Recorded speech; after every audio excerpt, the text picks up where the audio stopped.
Hello दोस्तों, क्या आप लोग जानते हैं फीमेल रिप्रोडक्टिव सिस्टम हर महीने एक ओवम रिलीज करती है और वो एक छोटा सा ओवम नई लाइफ क्रिएट करने में मदद करता है। इस वीडियो में आप सीखेंगे anatomy and physiology of female reproductive system. बहुत से लोगों को इसके बारे में बहुत ही कम इन्फॉर्मेशन है या फिर मिसकंसेप्शन है। ये वीडियो फीमेल रिप्रोडक्टिव सिस्टम के की कंपोनेंट को एक्सप्लेन करता है। चलिए शुरू करते हैं। फीमेल रिप्रोडक्टिव सिस्टम दो टाइप के ऑर्गन से बनी हुई है, external organs and internal organs. External organs का फंक्शन है to protect its internal organs. Vulva, ये नाम आपने जरूर सुना होगा, जो कि है कलेक्टिव नाम सभी एक्सटर्नल ऑर्गन्स का। बहुत से स्टूडेंट्स वल्वा को वजाइना से कंफ्यूज करते हैं। एक्सटर्नल जेनिटल्स या फिर वल्वा में मेन पार्ट्स कुछ इस प्रकार है। सबसे पहले है मॉन्स प्यूबिस, जो एक फैटी पैड लाइक स्ट्रक्चर है और ऊपर की साइड मौजूद है, जहां पर प्यूबर्टी के बाद हेयर ग्रोथ होना स्टार्ट होते हैं। मॉन्स प्यूबिस में एडिपोस टिश्यू मौजूद होते हैं, जिसकी वजह से वहां पर फैट कलेक्शन होता है। दूसरा है लेबिया मेजोरा, जिसे लार्ज लिप्स भी कहा जाता है। वह भी एक फैटी स्किनिंग फोल्ड है जिसमें एडिपोस टिश्यू मौजूद होते हैं और वह नीचे आने वाले ऑर्गन्स को प्रोटेक्ट करने का काम करता है। नेक्स्ट है लेबिया माइनोरा, जिसे स्मॉल लिप्स भी कहते हैं। यह एक थीन स्किन फोल्ड है जो लेबिया मेजोरा के नीचे सिचुएटेड होता है। इसका फंक्शन होता है उससे नीचे आने वाले ऑर्गन्स को प्रोटेक्ट करना।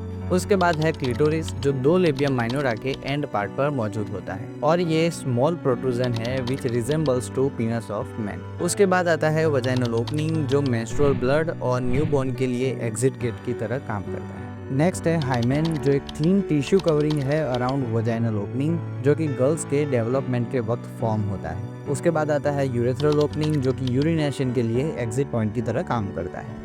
अब आते हैं इंटरनल ऑर्गन्स पर, जिसमें सबसे पहले है वजाइना, जो कि एक मस्कुलर कैनाल होती है और यूट्रस के लोअर पार्ट सर्विक्स से जॉइंट होती है। बेबी के डिलीवरी के टाइम यह वाइड होती है और बाद में वापस से श्रिंक हो जाती है। वजाइना को उसमें मौजूद म्यूकस मेम्ब्रेन मॉइस्ट रखने का काम करते हैं।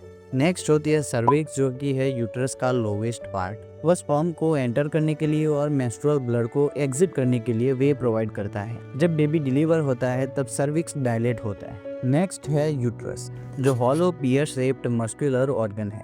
प्रेगनेंसी के वक्त बेबी को होल्ड करने का काम करता है और यहाँ पर ही बेबी डेवलप होता है। यूट्रस के दो मेन पार्ट्स हैं, सर्विक्स और कॉर्पर। कॉर्पस यूट्रस का लार्ज पार्ट है जो प्रेगनेंसी के टाइम एक्सपांड होता है और जब बेबी डिलीवर होता है तो परपेरियम के वक्त यह अपनी मेन पोजीशन में वापस आ जाता है। नेक्स्ट है ओवरीज, जो स्मॉल ओवल शेप्ड ग्लैंड्स है और यूट्रस के दोनों साइड मौजूद होती है। ओवरीज का फंक्शन है produce ovum and hormones. Next आती है फैलोपियन ट्यूब, जो नैरो ट्यूब है और यूट्रस के अपर पार्ट से जॉइंट होती है। यह ओवम को जाने के लिए वे प्रोवाइड करती है और स्पर्म के साथ ओवम का फर्टिलाइजेशन भी यहीं पर होता है। रिप्रोडक्टिव सिस्टम के बहुत से फंक्शन है, लेकिन सबसे इम्पोर्टेंट फंक्शन है रिप्रोडक्शन। सबसे पहले ओवरीज एग रिलीज करती है। वह एग फैलोपियन ट्यूब में पहुंचता है और वहां पर स्पर्म के साथ उसका फर्टिलाइजेशन होता है। अब यह फर्टिलाइज एग यूट्रस में पहुंचकर उसकी लाइनिंग ऑफ वॉल में इम्प्लांट होता है और फिर वहां पर फीटस का डेवलपमेंट होता है। अगर फर्टिलाइजेशन ना हो तो यूट्रस की वॉल श्रेड होनी स्टार्ट होती है, जिसे हम पीरियड्स कहते हैं। पीरियड्स के बारे में आप इस शॉर्ट से समझ सकते हैं, लिंक उसके डिस्क्रिप्शन में दे दी है। यह सिर्फ ओवरव्यू वीडियो है। रिप्रोडक्टिव सिस्टम में और भी बहुत सारी चीज़ें मौजूद हैं, जिसे हम किसी और वीडियो में कवर करेंगे। अगर आपको कोई डाउट्स है, सजेशन है या फिर नए किसी वीडियो के लिए टॉपिक्स है तो कमेंट में ज़रूर बताएं। मिलते हैं अगले वीडियो में। धन्यवाद।